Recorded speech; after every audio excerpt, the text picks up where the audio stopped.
Hi, my name is Meera Joshi and I'm a women's health physiotherapist. And keep listening to Voice It Out.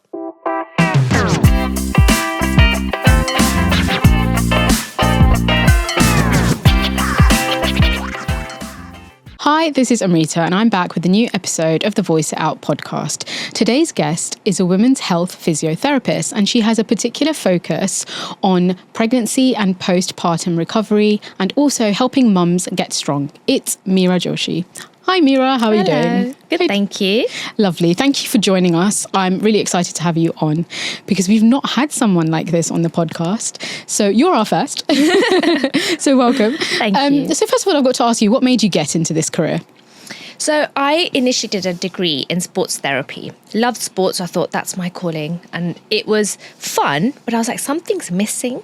And then I went to do a degree in physiotherapy. Loved that. I thought it was more generic. Like I could help a 70-year-old woman, but I could also help a 7-year-old child because it varies in different fields. You've got neuro, you've got MSK.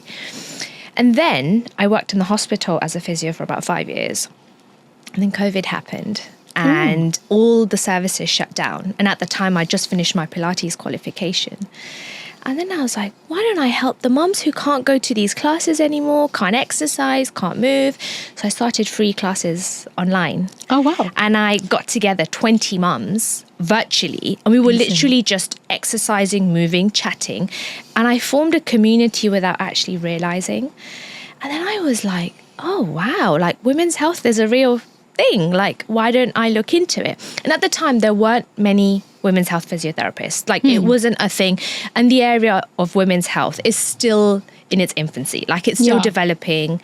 Research is yet to happen. A lot has been happening, but we've got a long way to go. Yeah.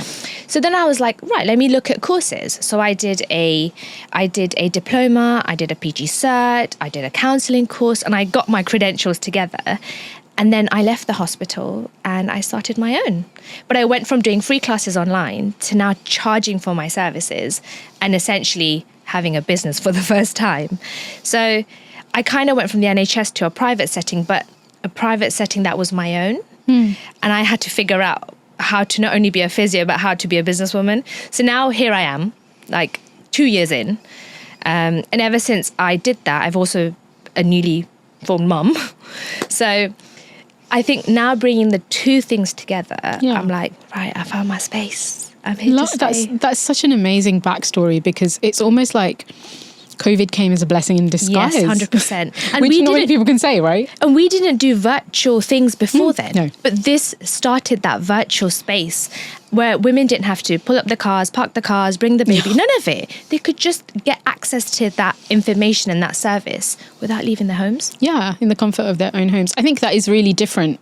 And that is something that generally COVID has done, that we can stay at home and still fully function kind of thing. And get more sometimes, actually. Yeah, exactly. So when you think about the community you formed at the start and the one you've got now, what's different?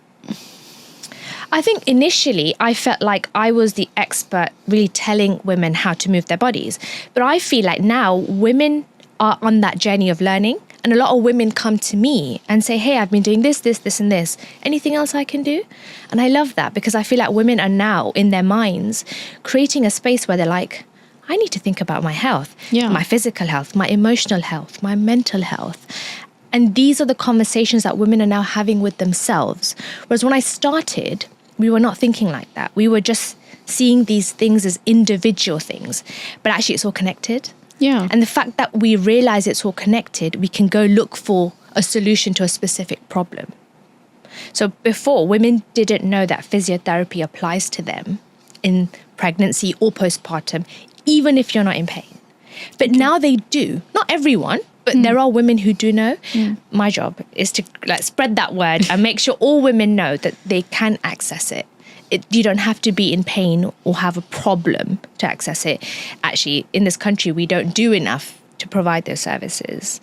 Yeah, so that's what I was going to ask you actually, because even though you've just said you think women are now aware of the fact that there is access to it, when someone like you comes into the equation, I think it doesn't need to be accessed in a certain way. It can be done through different channels, Yeah. right? Through kind of personal channels, I think, because I think you probably provide a much more personal service than somewhere else might. Yeah. But also, I have to ask you, why did you start off particularly focusing on pregnancy or postpartum recovery? Was there a particular reason behind that? So at the time when I started, I was nowhere close to becoming a mum myself, but I just felt those women were kind of left out of the conversation or even like the treatment. So a woman would go to a physiotherapist and say, I'm in pain and I'm 8 weeks pregnant. But the physiotherapist would not be trained in that area. So the woman's not getting the right advice. Whereas if you train a physiotherapist to become a women's health expert, that person could give you specific advice to help your pain. Okay. So not only are pregnant women vulnerable, they are then going to ask for advice and help, but they're not getting the right help. So that creates a cycle that's negative. So that's why I think it's really important that we go to the right expert for the right information. So we need more people who are doing what I'm doing in their fields that's very specific. So women are not left behind or given generic advice. They're given specific advice based on the problem that they're facing. So I was going to ask you, because obviously I can't bring that perspective because I'm not a mum myself, but how do people know if they're not getting the right advice? Or is it just, I think you do know. I get, it's kind of quite an obvious question, but some people might not. Some people might be at the point in their life where they're like, they need to be told, hold on, this is not good for you actually, even though it's been prescribed or, a doctor has told you to do this. How do we identify that kind of thing? I think a good metric to measure is if you're in pain and you've been given advice to help your pain, there should be some, what's the word I'm looking for? Relief, that's it.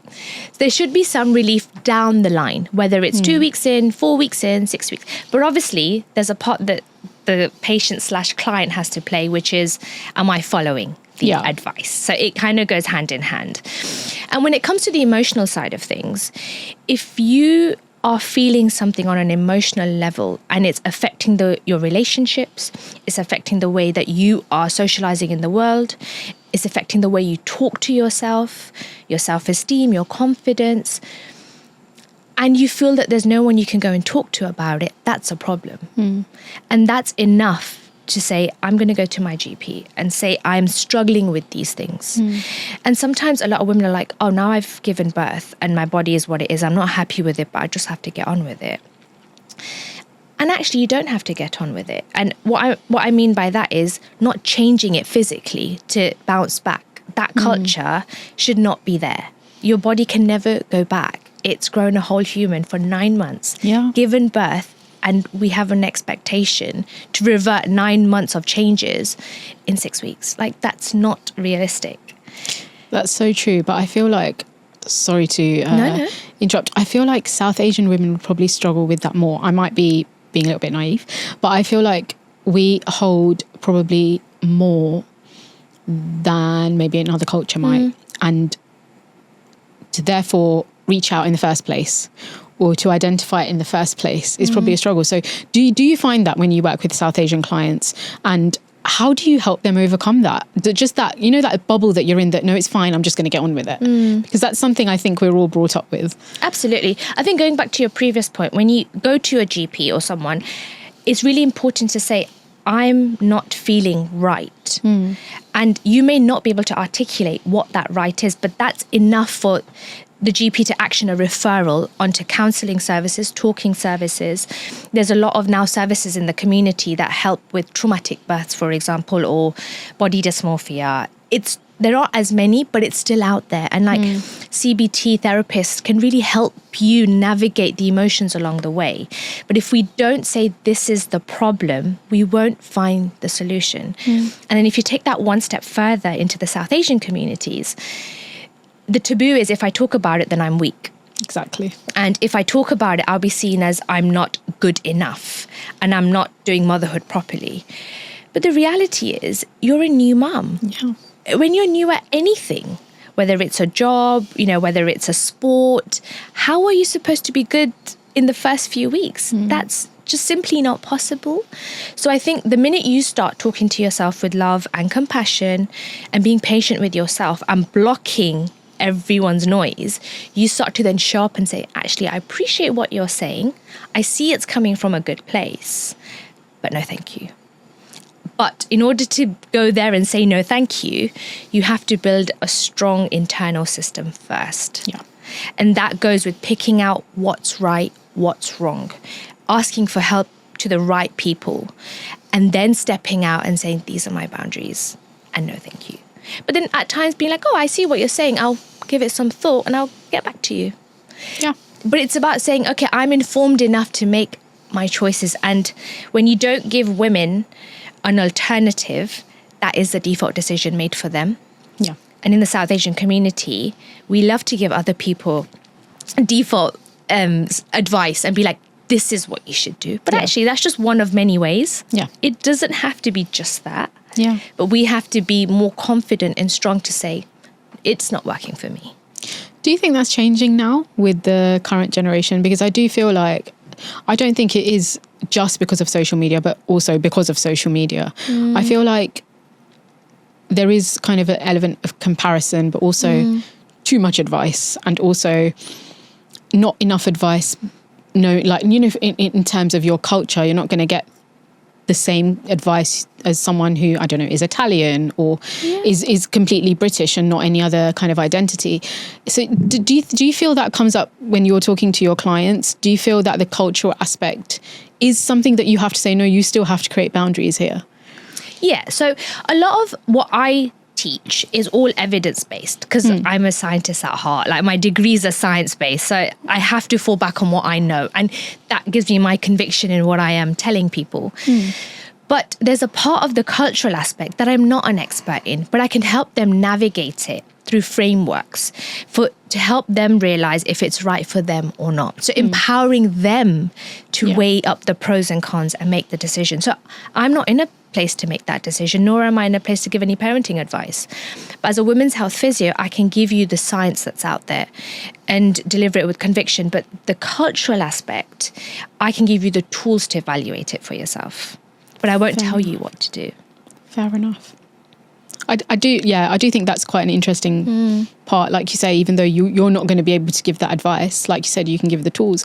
Would you be able to share some of those tools, or even just one or two, to kind of just maybe so that our listeners or viewers can maybe identify if that is something that they need or kind of need to look into? Yeah, absolutely.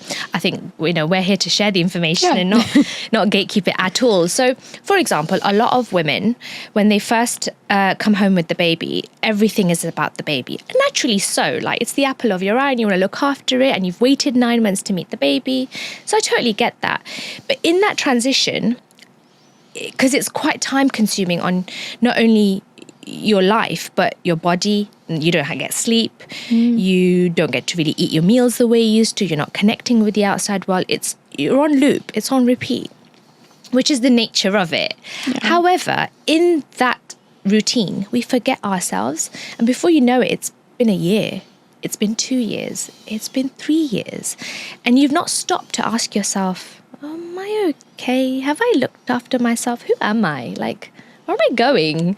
It can feel really confusing for yourself because you're like, I've been doing all the right things, but I'm not feeling 100%. My baby's thriving. Baby's at nursery now, is a toddler, but I'm not feeling myself. So some of the tools that I give women a lot earlier on, especially in that first year of postpartum, is every time you say yes to something, you are saying no to this. So for example, I can only give my own example. So when I say yes to my husband, that yes, you can work late, no problem, I am saying no to my gym session. And that gym session is potentially what keeps me going. It helps me with my physical and mental health. And then it feeds back into my family. But if I now remove that gym session every week, I won't be giving back to myself and therefore not my family. But it's when we frame it like that, we see what am I saying yes to and what am I saying no to. When there's no framework, you're saying yes to all the things that you think you should be doing, but no to all the things that you actually need to be doing. So it helps you weigh up a bit better. Another thing which is really big is identity. Women go through so many phases of changes in their life, and that's how the female anatomy and physiology is designed. It will go through its changes and run its course. Yeah. But rarely do we question, where am I? Who am I? Am I happy with it? Are there things that I want for myself? Are there things that are limiting me? So I always ask women, if you were to see yourself a year from now, who is it that you want to be? Think about that person. What does she look like? What does she talk like? How does she feel?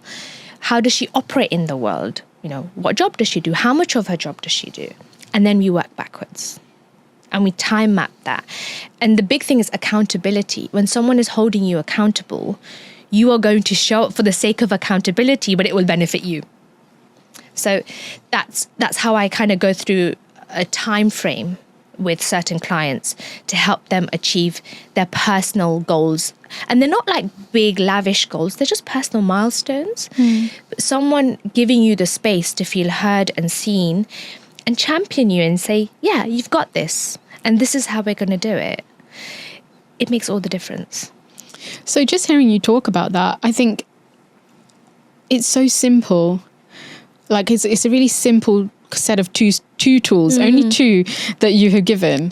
And I can actually understand why someone might just need to be told those things, even though they feel so simple. So I wanted to ask how much of that kind of derives from your own personal journey when you were pregnant and when you had your child.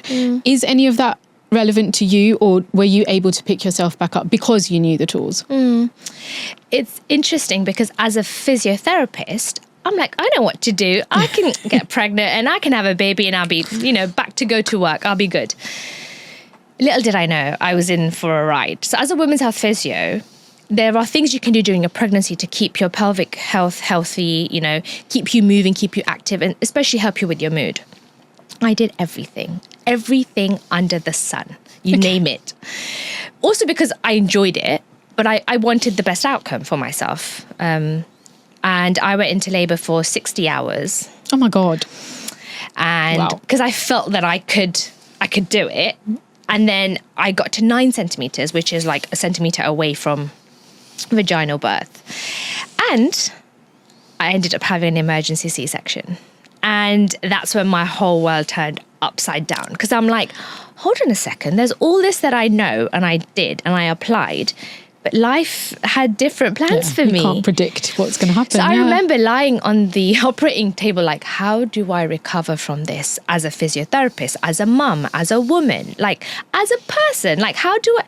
Everything I knew, I felt like my world was just shaken apart. So then I had to rebuild myself right from the bottom. I was questioning if everything I believed in science was right or not. Everything I'd been teaching, educating, was it right? Was it not? I don't know. So I had to build trust in it again. And that's why I went back to all those principles and applied them from a physical rehab perspective, from an emotional rehab perspective, from a mental perspective of just being like, right, I need to give it a go. And just the motivation of it and keep trying and trying. And then a year on, I realized it works because it worked for me. Okay. And it worked when I was at my lowest, really struggling with, the physical changes, the mental changes, but also the identity crisis that I was having from multiple angles. So because it worked for me, I was so convinced that I could make a change in women's lives in a very holistic way. Yeah. So there's a term that we use in the science world. It's called the biopsychosocial model. So a person is just not a physical person. There's a psychological aspect to them as people, i.e. their emotions and how they feel and how they perceive things. And there's a social aspect to them, which is them integrating into society and feeling connected and feeling like they have their community and they belong there. And I tapped into all of those 3 areas of my life and got myself back to a place. Now I'm only 2 years postpartum, and I'm lucky I have a good support network as well. But I think if you can get the biopsychosocial right for yourself and use some of these principles in the right way, you can become the person you want to be. Yeah. And it's that conversation is saying, you can be who you want to be, but here are the tools for that. Like, you don't have to do it alone. You don't have to stay there. Because a lot of people are like, I didn't know what to do, so I just stayed stuck in that place. And that's not fair. Every woman deserves a chance to go back into the world after becoming a mom. It doesn't have to become Absolutely. your identity that you feel stuck in. It can be an identity that you feel empowered in. But there are some tools along the way that you do have to, I believe, have to apply to kind of get back into action physically, mentally, and socially. Because it's a transformation. Yeah. You know, pregnancy, giving birth, it's a whole identity transformation. So you can't just go back to an old life. You kind of have to develop a new version of yourself. Yeah. So I always say, you know, after giving birth and going back into society, you're becoming again a person that you don't know. So be kind to yourself. Exactly that. Be kind to yourself. Yeah. I think the amount of times I've said this in so many episodes, but I think that is the main kind of theme of this, that even though you might have the tools, you might be doing, like you said, what you said, you went back to certain things because you felt like you knew how to get there. Yeah. But then you still had to rebuild yourself. I'm sure you had to be kind to yourself in that journey as well. 100%. And it was not easy. And I think it is one of those things where sometimes, especially in this social media generation, we expect everything at the click of a finger. We want things to happen overnight, and I just don't think it's possible. And we sometimes forget that it's okay if it doesn't happen overnight. 100%. It's okay if it takes you 4 days instead of 2 days, for example.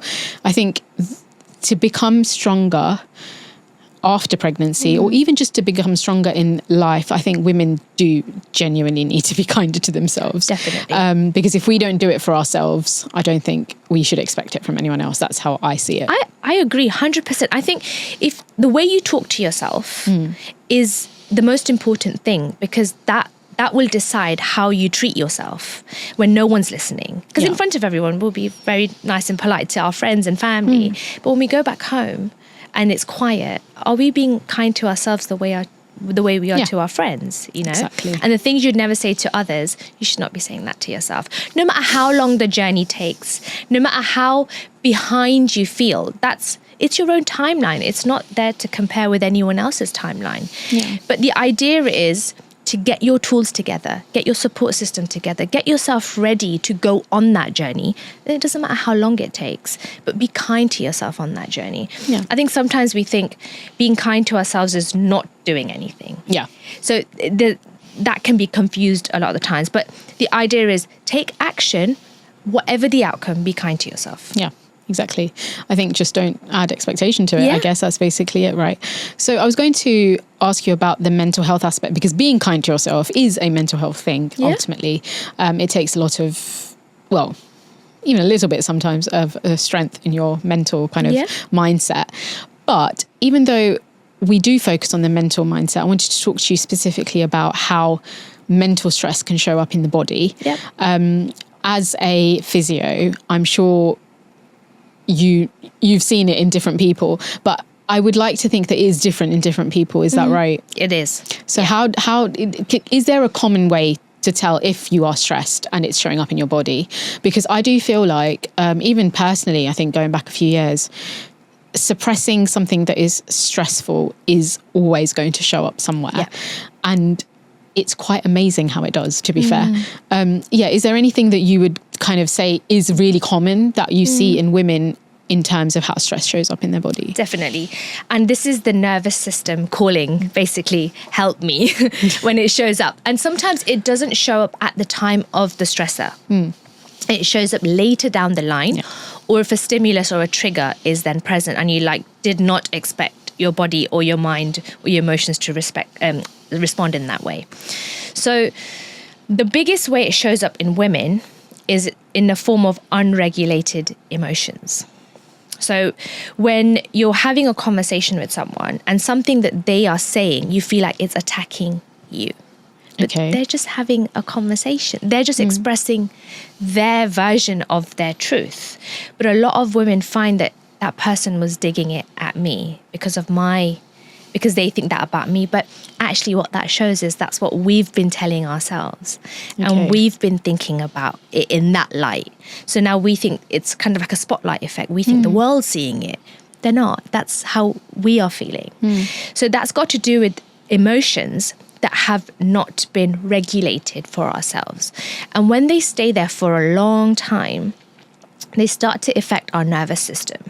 So the rate at which we talk, the rate at which we walk, the way we make decisions, the way we engage in our relationships, they can become a bit more aggressive or a bit more chaotic or a bit more like, as opposed to the relationship giving you happiness, it's starting to take the happiness from you, you know? So it starts to affect aspects of your life which aren't directly linked, but they're linked indirectly. And that's the nervous system trying to survive and trying to, you know, stay upright. But it can't, because the weight of it is just, and it's in your subconscious mind. Yeah. So it's constantly there, but you're like, no, I'm blocking it out. It, yeah. And your nervous system's like, well, let me help you, but it's not happening. So the idea is to come to terms with what that feeling is, really face it. And I know it's a lot easier to say than do. But it's about facing that feeling, sitting with it, and then being like, where does it come from and what do I need to do to correct it for myself? Or do I need to accept it and draw a line and move on? But the longer you stay in that state, the body then physically starts to respond as well. And it usually shows up in pain. And in women, a lot of the time, it's unexplained pain or repetitive chronic pain.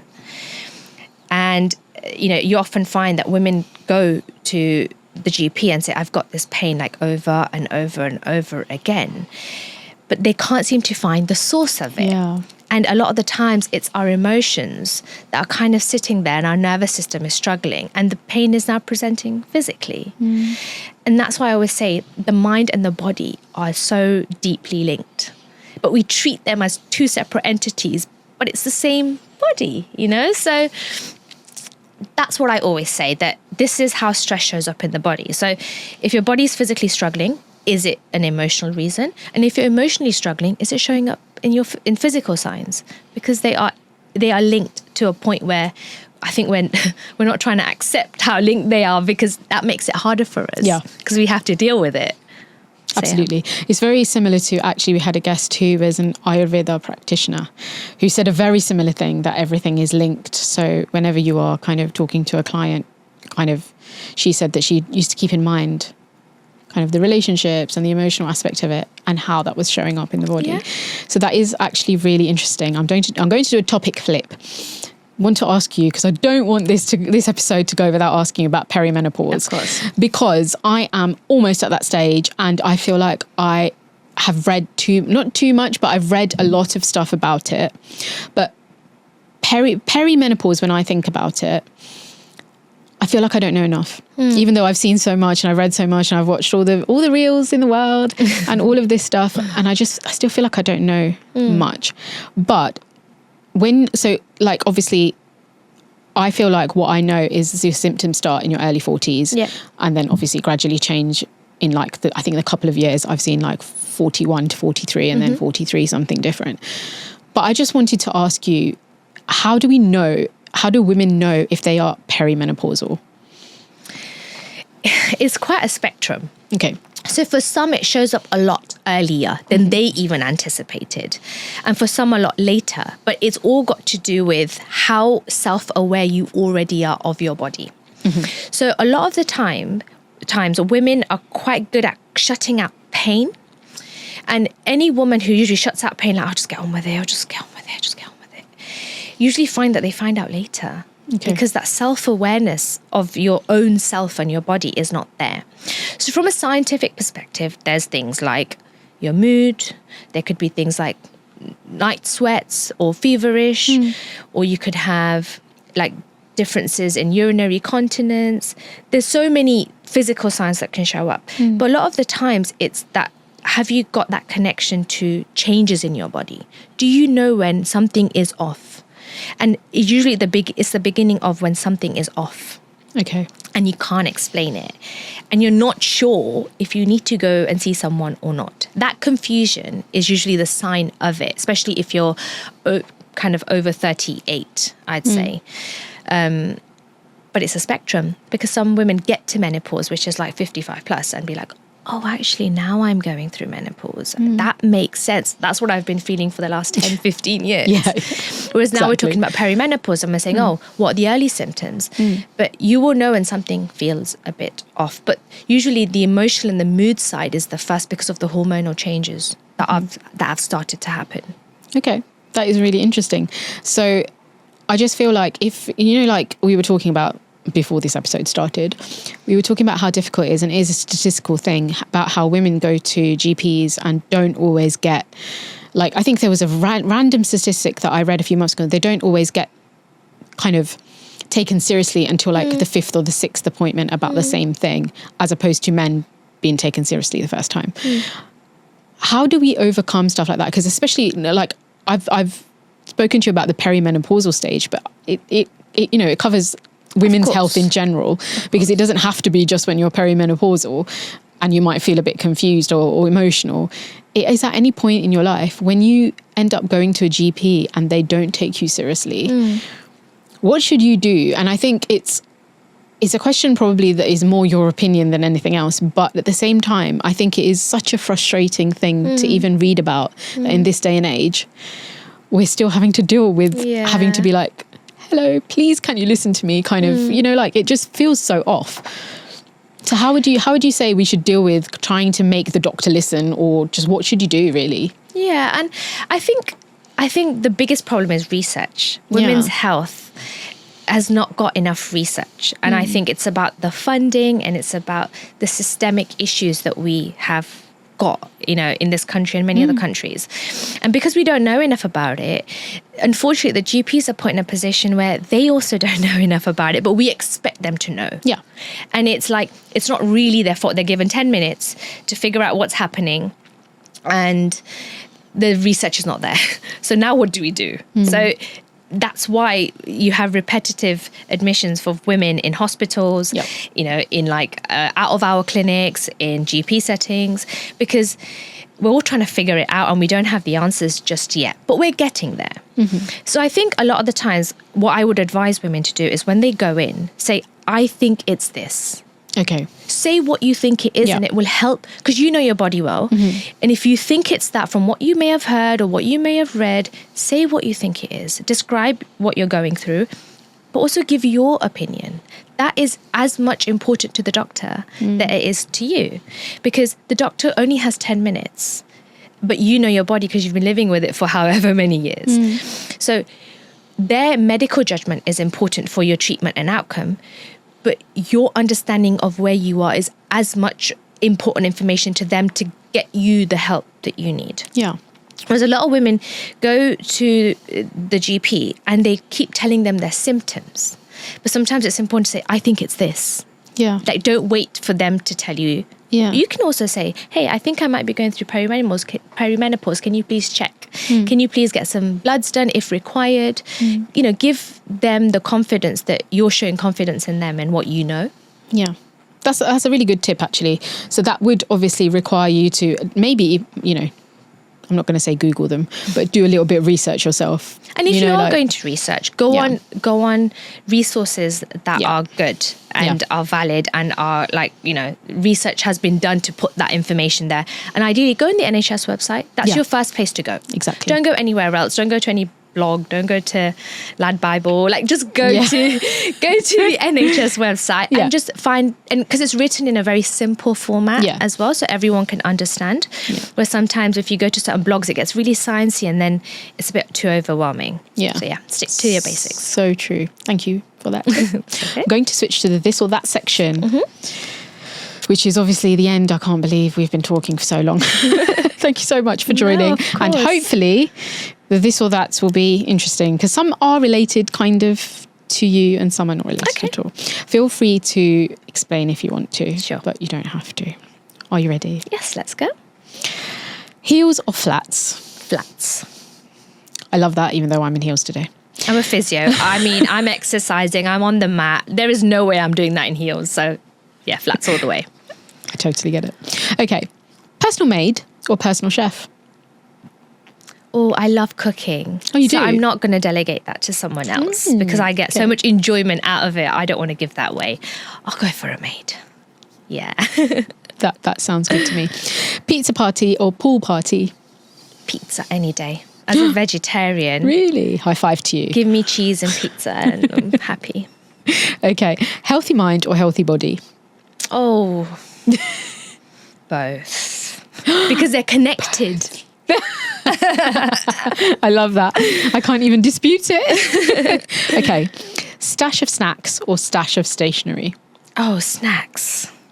Crisps. Yep. Yeah. I'm with you, crisps. Okay, last one. Would you rather be told a comforting lie or an uncomforting truth? Uncomforting truth, because there's room for growth there. Love it. What a great answer. Thank you so much, Meera. It's been lovely talking to you. And I feel like you are an encyclopedia of women's health, which I expected, but I didn't expect it this much. So, yeah, hopefully you have been able to give the message that you wanted to give, because I know you are really passionate about the subject. And like you said, no gatekeeping here. Oh, of course. So I'm just going to ask you to share your socials on that note, because if anyone wants to get in touch after this episode or even later on, I'm sure they can get in touch with you via your socials.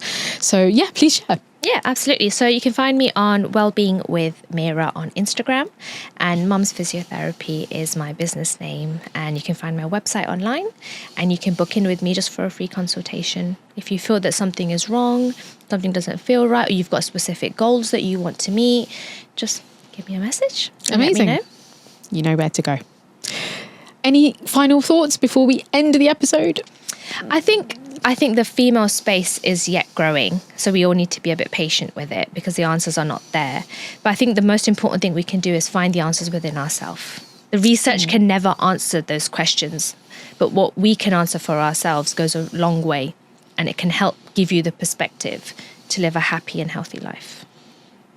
Some food for thought there. Thank you so much. Thank you. So this is Amrita signing out. I just want to say a big thank you to DJ Shy Guy who composed our jingle. And remember, we don't want to keep it in. We want to voice it out. Bye. Bye.